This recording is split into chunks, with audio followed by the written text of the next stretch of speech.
Quando il Natale si avvicina e decidiamo di mettere le luci natalizie in giardino o sul balcone, una cosa molto importante e spesso sottovalutata è la sicurezza. Infatti non basta avere delle luci adatte per l'esterno, ma dobbiamo anche proteggere dalla pioggia i collegamenti elettrici.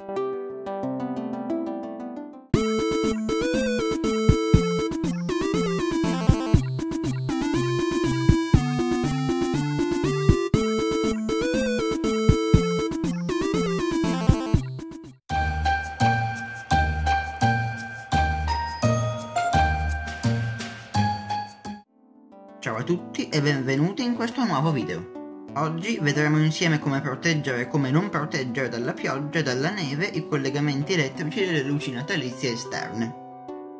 La prima cosa a cui dobbiamo pensare è cosa dobbiamo proteggere.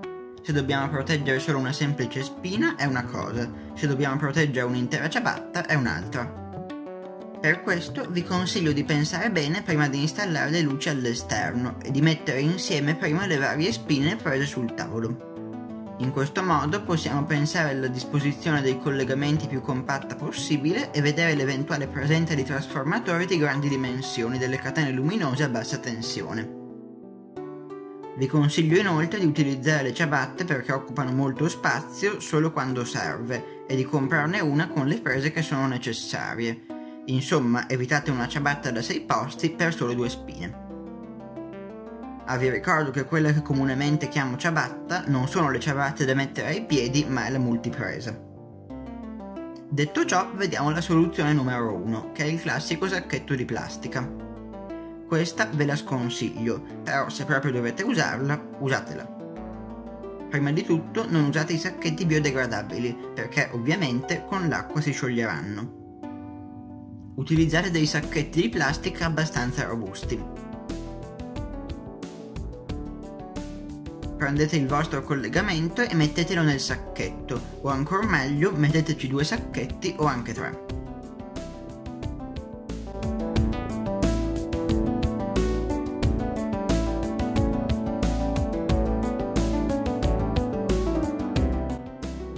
Prendete tutti i cavi che escono insieme e chiudete il sacchetto con una fascetta.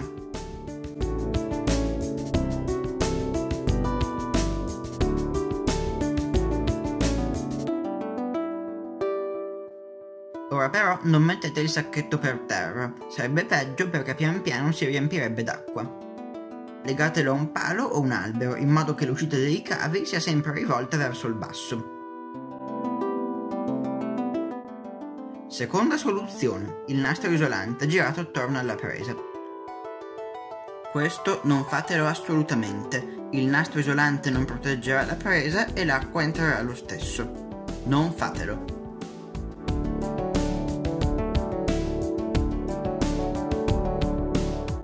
Terza soluzione, il guscio di plastica in cui mettere la spina. Questa soluzione va abbastanza bene ed è sicuramente meglio del sacchetto di plastica. Nel guscio ovviamente potete mettere solo una presa e una spina, perché un trasformatore non credo ci stia.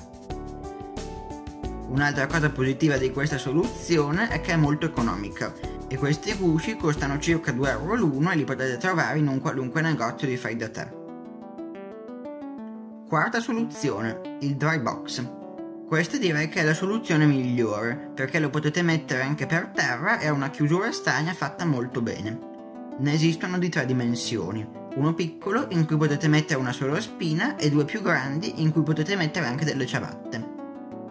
L'unico problema di questa soluzione è il costo che è parecchio alto, quindi se ve ne serve uno rimane una cifra accettabile, ma se ve ne servono una decina il costo è davvero troppo alto.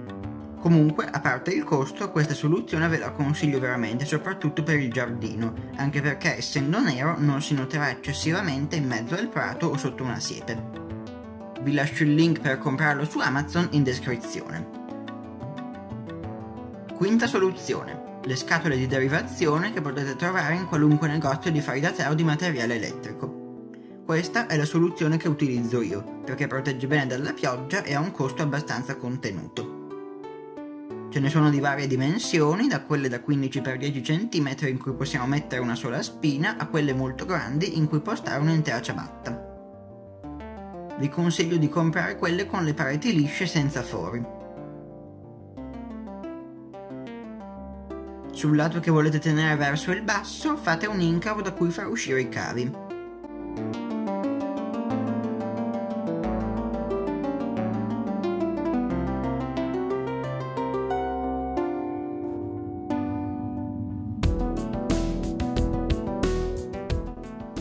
Per fare l'incavo potete utilizzare vari attrezzi, perché queste scatole sono fatte con una plastica molto morbida.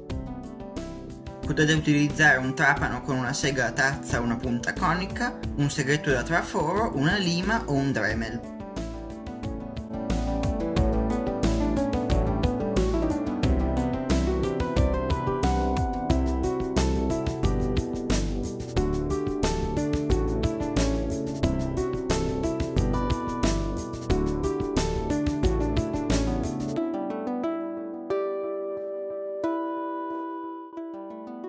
Ora vi basterà mettere i cavi all'interno della scatola e chiudere il coperchio con le viti in dotazione.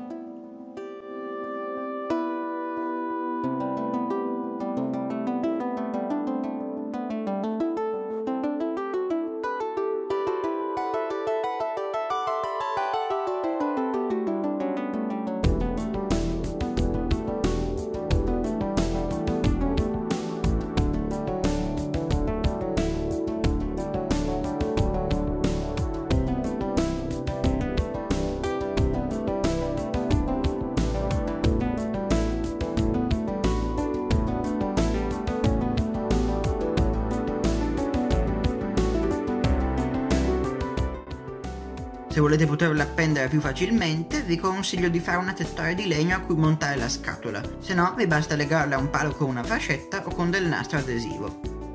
La cosa importante è che il lato in cui c'è l'incavo da cui far uscire i cavi deve sempre rimanere rivolto verso il basso e la scatola deve essere sollevata di almeno 10 cm da terra. Se vi interessa vi faccio un tutorial a parte su questa soluzione. Sesta soluzione, un armadietto di legno. Questa è una buona soluzione perché ha un costo abbastanza contenuto e possiamo farne anche di molto grandi. Se rimarrà comunque protetto in un balcone coperto, possiamo farne uno molto semplice come questo. Se sarà esposto alle intemperie dobbiamo verniciarlo, mettere il silicone negli angoli e volendo rivestirlo con un telo di plastica spessa. Settima e ultima soluzione. Sfruttare i ripari che la nostra casa ci mette a disposizione. Ad esempio una tettoia, un portico, un capanno degli attrezzi, un balcone rientrante, la sporgenza del tetto possono essere un buon punto da cui far partire tutti i cavi che andranno alle varie decorazioni luminose del giardino. Un ultimo consiglio che vi voglio dare è di non coprire il controller dei giochi di luce posto vicino alle luci. Questo è già pensato per essere messo all'esterno e non ha bisogno di nessuna protezione. Ovviamente, per rendere validi questi consigli che vi ho dato per le luci natalizie in esterno, dovete utilizzare luci pensate per l'esterno, perché quelle da interno ovviamente non vanno bene e non sono resistenti all'acqua.